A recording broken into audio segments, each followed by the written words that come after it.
नगर जिल्ह्याला सहकाराची पंढरी समजलं जातं.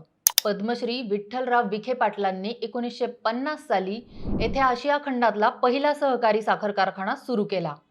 त्यानंतर टप्प्याटप्प्याने कोपरगाव, गणेशनगर, अशोक, राहुरी, पाथर्डी, शेवगाव, नेवासे असं जवळपास सगळ्याच तालुक्यात साखर कारखाने सुरू झाले. ही क्रांती साधारणतः 60च्या दशकातली. पण थांबा, नगरच्या साखर उद्योगाचा इतिहास तेव्हापासून नाही, तर चक्क 100 वर्षापूर्वी सुरू झाला. आता आम्ही सांगतोय ते कदाचित नव्या पिढीला माहीतही नसेल, पण हे खरंय. होय, नगरचा साखर उद्योगाचा इतिहास 1919 पासून सुरू झाला. म्हणजेच तब्बल 107 वर्षांपूर्वी भारतातील पहिला साखर कारखाना आपल्या नगरमध्ये सुरू झाला.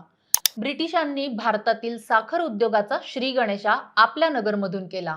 शिवाय या कारखान्याला येणारा ऊस हा काही बैलगाडी किंवा इतर चारचाकी साधनांतून येत नव्हता, तर तो चक्क रेल्वेने आणला जात होता.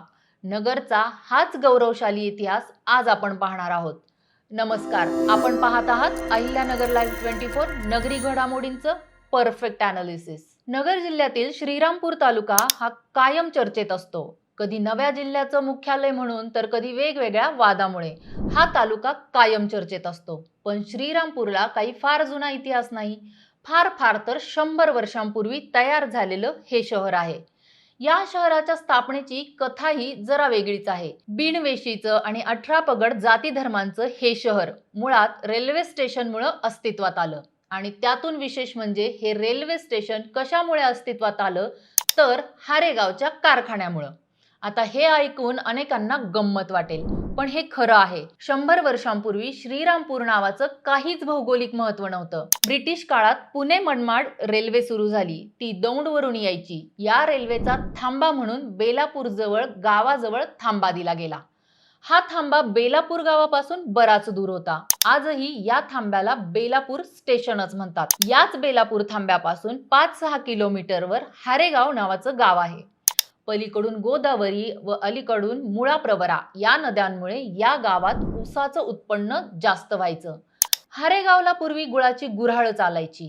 हेच ब्रिटिशांनी हेरलं व तेथे साखर कारखाना काढायचं ठरलं. ब्रिटिशांच्या नोंदीनुसार 1919-1920 साली या कारखान्याची नोंदणी झाली. हा कारखाना ब्रिटिशांच्या ब्रॅडी अँड ब्रॅडी ग्रुपद्वारे उभारण्यात आला. या कारखान्याच्या प्रमुख संस्थापकांपैकी एक असलेल्या मिस्टर हॅरिसन यांच्या नावावरून या गावाला पुढे हारेगाव हे नाव पडलं. सर जोसेफ काय हे देखील त्याच व्यवस्थापनातील महत्त्वाचे व्यक्ती होते. 1924 ते 1958 या काळात सर जोसेफ काय हेच या कारखान्याचे चेअरमन होते.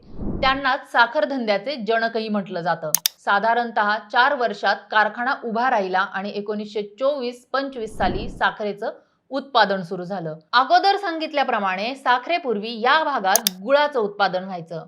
परंतु साखरेचा दर जास्त असल्याने अनेक शेतकऱ्यांनी या कारखान्याला ऊस दिला. मुळात ब्रिटिश हुशार होते.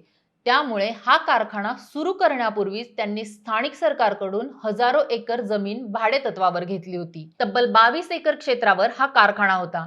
ब्रिटिशांनी कारखान्याच्या आसपासची जी हजारो एकर जमीन भाडेतत्वावर घेतली होती, तेथून कारखान्यापर्यंत ऊस कसा आणायचा हा प्रश्न होता.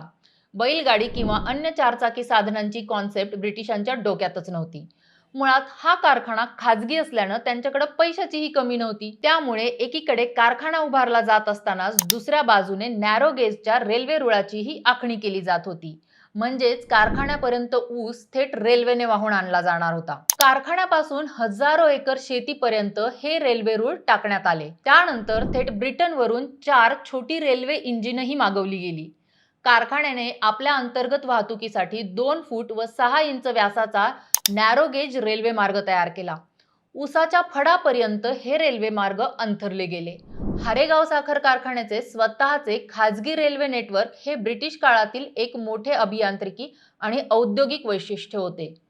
ऊसाची वाहतूक जलद गतीने करण्यासाठी ब्रिटिशांनी उभारलेली ही यंत्रणा त्या काळी संपूर्ण महाराष्ट्रात कौतुकाचा विषय ठरली होती. ब्रिटिश एवढ्यावरच थांबले नाहीत, तर तयार झालेली साखर कशी न्यायची याचंही नियोजन अगोदरच झालं होतं. हारेगाव कारखान्यापासून बेलापूर रेल्वे स्टेशन पर्यंत पुन्हा 6 किलोमीटरची स्वतंत्र रेल्वे लाईन टाकली गेली. म्हणजे ऊस आणायलाही रेल्वे आणि उत्पादन झालेल्या साखरेच्या गोण्या वाहतुकीसाठीही रेल्वेच.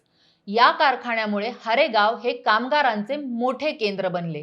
ब्रिटिशांनी गोव्याहून आणि इतर भागातून ख्रिश्चन कारागीर व कामगार आणले. या कामगारांसाठी आणि स्थानिक ख्रिश्चन बांधवांसाठी तेथे चर्च ऑफ सेंट तेरेसाची स्थापना करण्यात आली. येथे दरवर्षी सप्टेंबर महिन्यात भरणारी हारेगावची मतमाऊली यात्रा आजही संपूर्ण महाराष्ट्रात प्रसिद्ध आहे. या यात्रेमागची खरी प्रेरणा हा कारखानाच होता. सुरुवातीला दी बेलापूर कंपनी म्हणून ओळखल्या जाणाऱ्या या संस्थेचे 1970 मध्ये Belapur sugar and allied industries limited असं नामांतरण करण्यात आले. सुमारे 60 वर्षांहून अधिक काळ या कारखान्याने श्रीरामपूर आणि परिसरातील अर्थकारणावर राज्य केले. पुढे 1950 नंतर नगर जिल्ह्यात प्रवरासारखे अनेक सहकारी साखर कारखाने सुरू झाले. सहकारी साखर कारखान्यामुळे शेतकऱ्यांच्या ऊसाला चांगला भाव मिळू लागला. खाजगी कारखाना असल्याने शेतकऱ्यांनी आपला ऊस सहकारी साखर कारखान्यांकडे वळवला. परिणामी हारेगाव कारखान्याला ऊसाची तीव्र टंचाई भासू लागली. अखेर वाढता तोटा आणि ऊसाच्या कमतरतेमुळे